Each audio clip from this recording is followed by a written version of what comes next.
Bonjour à toutes et à tous, on démarre ce tour de la presse sportive dans l'Hexagone avec hier en fin d'après-midi un choc de haut de tableau entre l'OGC Nice et le Stade Rennais. Les deux formations réalisent une bien belle saison et bataillent pour une place européenne. Et bien ces derniers sont repartis bons amis avec un partage des points, score final 1 but partout. Pour Nice matin, le gym bute sur le Stade Rennais. Andy Delors a ouvert le score pour les Niçois avant que Martin Terrier n'égalise en fin de partie. Le Stade Rennais prend provisoirement la place de Dauphin et garde ses 2 points d'avance sur son adversaire du jour. Ce résultat nul pourrait profiter à l'Olympique de Marseille qui affronte l'AS Saint-Etienne cet après-midi à 15h. Une rencontre programmée hier mais qui a été reportée à cause de fortes chutes de neige. Mais la Provence se demande dans son édition du jour si ce match est pour aujourd'hui. Tout dépendra bien évidemment de l'évolution des conditions météorologiques. Un nouveau report serait problématique pour l'OM qui a un calendrier d'enfer avec l'Europa Conference League. Enfin, la 30e journée de Ligue 1 se clôturera avec la rencontre entre le PSG et le FC Lorient. Très en forme avec l'équipe de France, Kylian Mbappé sera bien évidemment à suivre de très près côté parisien. S'il semble toujours autant impliqué sur le terrain, son avenir n'est toujours pas réglé pour autant. Le quotidien L'équipe rapporte ce matin dans son encart que le PSG pourrait lui donner une responsabilité supplémentaire dès la saison prochaine pour le convaincre de signer un nouveau bail, à savoir le brassard de capitaine aujourd'hui propriété de Marquinhos. Avec ce nouveau rôle, Kylian Mbappé serait ainsi au cœur du projet parisien et aurait donc plus de responsabilités, comme il l'avait réclamé en 2019 lors de cette fameuse zone mixte qui est restée dans les mémoires. Allez, on prend la direction de l'Italie où un énorme choc se jouera ce soir au Juventus Stadium. La vieille dame 4ème reçoit l'Inter 3ème au classement qui ne compte qu'un petit point d'avance. Après un début de saison catastrophique, la Juve a retrouvé des couleurs et peut toujours rêver de titre en fin de saison. Pour Tuttosport, c'est Scudetto frisson.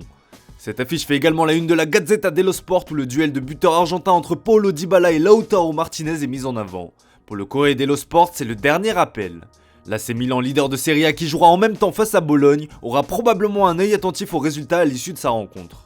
On file en Espagne où le Real Madrid s'est remis la tête à l'endroit après l'humiliation subie face au FC Barcelone la journée précédente.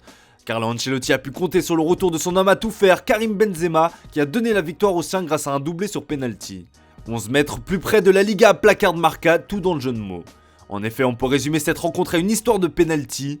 3 ont été sifflés en faveur des Madrilènes et un but a été annulé pour le Celta Vigo en raison d'un hors-jeu de position.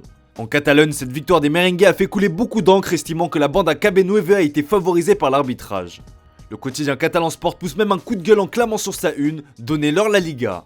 Pour Mundo Deportivo, c'est tout simplement scandaleux. Le Barça s'apprête d'ailleurs à disputer un choc au sommet ce soir face à Séville, comme le souligne le quotidien espagnol. Une victoire barcelonaise face au dauphin andalou pourrait rapprocher l'ennemi madrilène du titre. Plus tôt dans l'après-midi, Liverpool a pris la place de leader provisoire en gagnant sur sa pelouse face à Watford 2-0, mais Manchester City a rapidement repris son trône en allant gagner sur le même score à Burnley. Le Sunday Mail nous accorde une belle une dans son édition du jour, en placardant les résultats de ces deux équipes qui se battent pour le titre. Qui peut supporter la pression, peut-on lire ? Le choc entre Manchester City et Liverpool dimanche prochain promet de faire des étincelles. De son côté, Chelsea a pris une véritable claque hier après-midi face à Brentford. Une défaite 4-1 des hommes de Thomas Tuchel. Eriksen pique Tuchel, s'amuse le Sunday Express. Le Danois de retour à son meilleur niveau a inscrit un but face aux Blues. Le Corriere dello Sport lui rend hommage dans son édition du jour. Eriksen au-delà du miracle. Quel plaisir de revoir le meneur de jeu danois retrouver les terrains et son meilleur niveau. L'autre actualité qui fait les gros titres outre-Manche ce dimanche matin concerne Mohamed Salah. Non, l'Égyptien ne fait pas parler de lui pour un nouveau rush en solitaire mais pour son avenir. Alors que la tendance semblait un départ, le joueur de 29 ans a finalement changé d'avis pour le plus grand bonheur des supporters des Reds. Le Sunday Express affiche fièrement sur sa une « Salah, signe-moi à vie ». En acceptant le futur contrat des Reds, Mo Salah pourrait bien finir sa carrière du côté de la Mersey. Une information qui fait également la une du Sunday Mirror et du Sunday Star. Les tabloïds anglais expliquent qu'après avoir refusé un contrat à hauteur de 475 000 € par semaine, l'intéressé a vu la direction revenir à la charge avec une proposition plus conforme à ses attentes. Eh bien l'Égyptien va toucher le jackpot puisque c'est un salaire hebdomadaire de 594 000 €, soit environ 28 millions d'euros par an. On comprend mieux ce revirement de situation. On reste dans le royaume de sa majesté pour terminer ce tour de la presse sportive avec l'autre grosse info de ce dimanche matin et elle concerne Manchester United.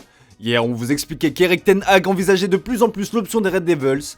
Eh bien, le Manchester Evening News rapporte ce dimanche matin que Manchester United peut avoir le tacticien néerlandais pour pas cher. En effet, l'intéressé dispose dans son contrat d'une clause de sortie d'un montant d'environ 2 millions d'euros. Une somme dérisoire comparée à ce que devait payer Manchester United pour arracher Mauricio Pochettino au PSG. Mais ce n'est pas tout, le Sunday Express révèle qu'Erik ten Hag a déjà des idées pour son futur staff. Ce dernier aimerait voir Robin van Persie, légende du football néerlandais et ancien joueur des Red Devils dans son staff.